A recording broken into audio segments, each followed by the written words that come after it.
back for part 2 here, and it is going to be no basketball. Well, basketball towards the end. We're going to focus on food here. We're here with Chef Brian Santos of the TD Garden and formerly of Hell's Kitchen. Let's talk more about the game day experience here. I really want to take our viewers into what it's like to be one of your patrons here. So you were talking about kind of the experience. What do you literally, like tonight, what did you actually serve to everybody? Tonight we did we'll throw out some stuff from the boardroom. So I did Italian theme tonight. So we did like a grilled tenderloin. We had some homemade meatballs. Gotta have the balls. Always. And then That's the balls.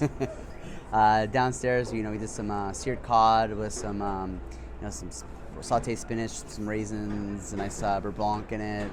Some veal, all the fun stuff. So we do a lot of variant stuff that you normally wouldn't think that you'd get at the garden.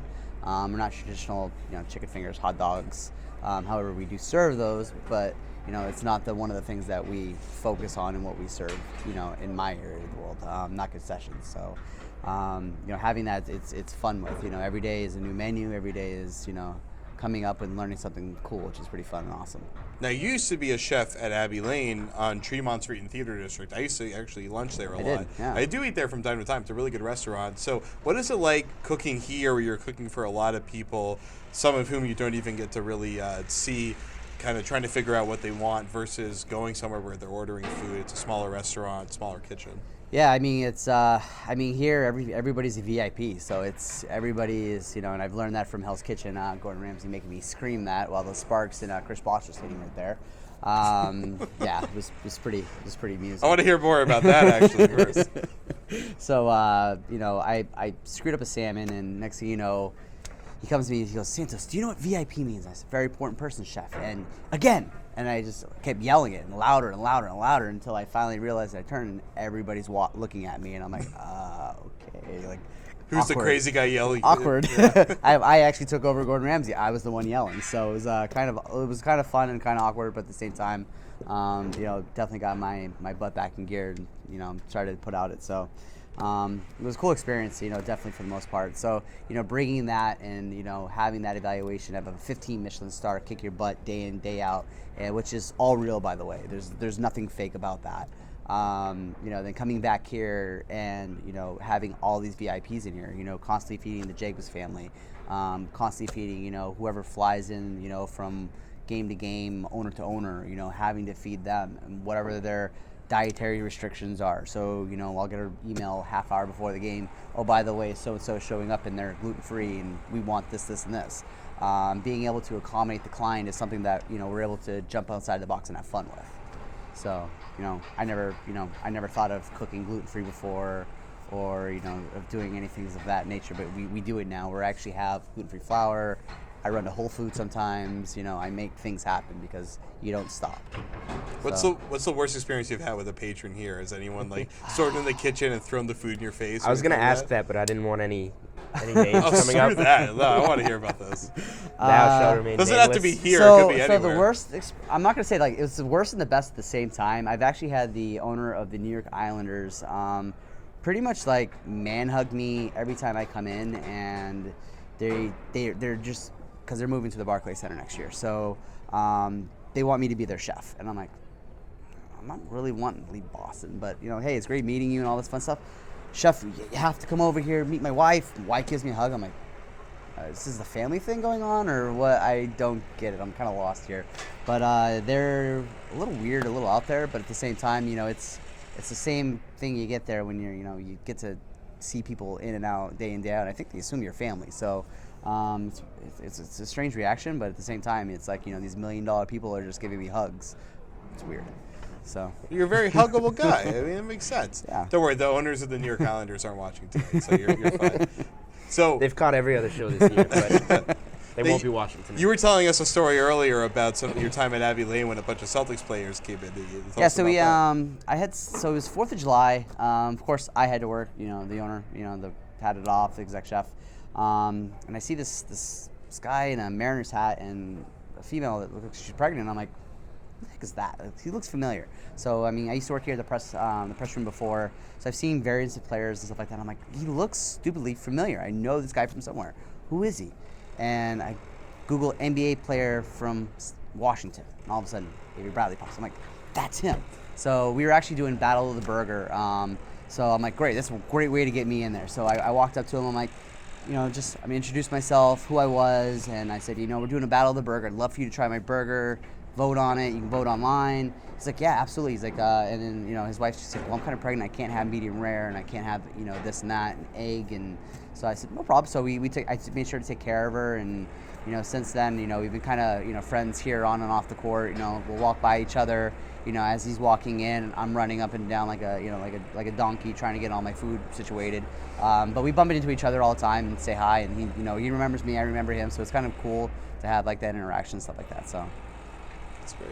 So now we were talking about player nutrition off the camera. Yep. And one thing we kind of brought up was the paleo diet, which has been a diet that a lot of people have experimented with. Maybe makes a little bit more sense for athletes to be on the paleo diet since it really requires an intense amount of workout. But what is your opinion on the role that nutrition is starting to play? It seems like it's playing a much bigger role as wellness and fitness has become more emphasized by professional athletes. Every day. I mean, my wife works for EMD Serrano, so she's breaking apart stem cells right now. So, it's all depending on each player, what their dietary needs are, how can we boost their metabolism, how can we give them more protein, how can we get them more active, how do they shut down, all those things in nature. A lot of people are spending a lot of millions and millions and millions of dollars on how to figure this out, where you have a personal nutritionist come in for the team, and they've got your dietary structure down to the core. They have your DNA down. It's getting that way in science, where science and sports are becoming like this with each other.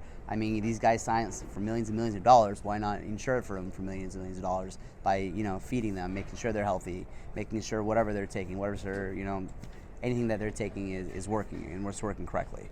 So for our viewers that are NBA hopefuls that are hoping to get a tryout this summer, what would you recommend they start with their nutritional approach to get ready for the training camp? Training camp, definitely, have your protein. I would stay away from the eggs. I would do more of a powder. Make sure it's, have some fiber. If you're gonna juice, make sure you juice fully. Don't just have liquid. You need the fiber to stay in your body to slowly break down. And then from there, it's just figuring out what your metabolism is, and that's the main thing, is figuring out what's right for you, and what right for you, and what right for me is all three different things. Like for me, I would have protein, and then I would do carbs towards the end of the night, and then I'd have to slam a cupcake. So. Well, speaking can of I ask cupcakes. one quick one before we Okay, start okay. cupcakes? All right. You said everybody's a little different. I'll try and make this quick. So we have Jared Sullinger, who's shut down for the season. Yep. He's going to be, he told us he's going to be working out, trying to get himself in the best shape of his life coming into next training camp. We all know Sullinger's had a little bit of a weight problem since he's been in the league. He said he's not going to hire a chef or anything. He's just going to work his butt off this off season. But Jared Sullinger comes up to you, says, I'm going to hire you as my chef. I want you to get me in the best shape of my life. What are you going to do with him? I'm going to see what his trainer's doing, and I'm going to see how his trainer's doing it, depending on what he's going to do, and bulk up his carbs, bulk up his proteins, because again, if he's not working out and he's obtaining all this stuff, it's just going to turn to fat. So, it's what he's doing and how he's doing it and what time he's doing it to figure out and get, his metabolism up and running, and make sure that we're feeding him correctly, and when we're feeding him, how we're feeding him, when and what we're going to feed him, and what he likes to make him actually eat. You almost treat him like 2-year-olds, if you will. So they gotta like what they eat. If you don't like what you eat, then it's pretty pointless. Then I've had the point of feeding Rondo grilled. That was his. He became almost like the Ray Allen of sanitizer. I have to have grilled chicken before every game. And I was the guy that had to make it for him. So each people have their certain things, but again, that's protein. That's something he's about to do before he starts his game. So there's hope for Jared Sullinger, yes. There's hope for Sully, absolutely. There we go. All right, so now the best part of the show, we did box them all early so that we can enjoy a wonderful gift from our friend here, Brian, some Georgetown Cupcakes. If you haven't been to Georgetown Cupcakes on Newbury Street, it is one of the greatest places in all of Boston. It's a delicious treat. We actually serve them here in the luxury suites in the Garden. That was one of my faux pas of watching and sitting in Newbury Street and wondering, why is there a line out the door for cupcakes? I don't get it. So we are doing right now the St. Patrick's edition. This is what we're going to get for St. Patty's Day for tomorrow. So it's it's all the Shamrock faithful and Yeah. all that fun stuff, and even tells you what it is and what you're gonna eat. So, care to have a cupcake? I mean, the mintiness from here is unbelievable. I'm gonna try. I got my favorite right here in front of me. Actually, I'm gonna try this bad boy. Got a green frosting, which I'm assuming is. Let's see, is this buttercream? I'm not sure. No, this one is not buttercream. But whatever. I'm gonna eat it anyway. This one. What would you, Vanilla- what would you have- recommend in You have here? vanilla buttercream. I would Vanilla probably bu- oh, say it is buttercream. I would Okay, say the good. mint Oreo looks pretty sexy. See this guy? Oh yeah, absolutely. Or the salted caramel, which I can tell right off the top My of my girlfriend's head. favorite, I think, there's a salted caramel. Let's say the chocolate ganache. Tough calls here. So, I know. I'm gonna so, bring that so I'm one gonna teach you to her. guys proper cupcake etiquette. All right. Okay, so. Did I jump the gun here? You're not- proper cupcake. You're not supposed to got eat it in one bite. That's my etiquette. Well, yeah, just don't. No. So proper cupcake etiquette is, you take the cupcake, you fold it, take the bottom piece off, you put it on top, Oh, there we go. and now you can eat it. Nice little sandwich A thing. nice little sandwich here. You know what I mean? All right. That's beautiful. All right, get your sandwich ready. We'll toast here. Oh boy. So, to all our viewers here, have a wonderful St. Patty's Day. Get yourself some St. Patty's Day Georgetown cupcakes. I'm gonna go. I'm gonna go there after work tomorrow. I'm just gonna buy another batch. So toast all you Cheers, guys. gentlemen. It's a pleasure having you on, Brian. Thanks, that was buddy. a lot of fun. So for Brian, for Julian, I'm Jared Weiss. This is the Garden Report St. Patty's Day Cupcake Edition, brought to you by Lynda.com and Peak Organic Brewing on CLNS Radio and Celtics Blog. Fucking good cupcake. By the way, don't forget.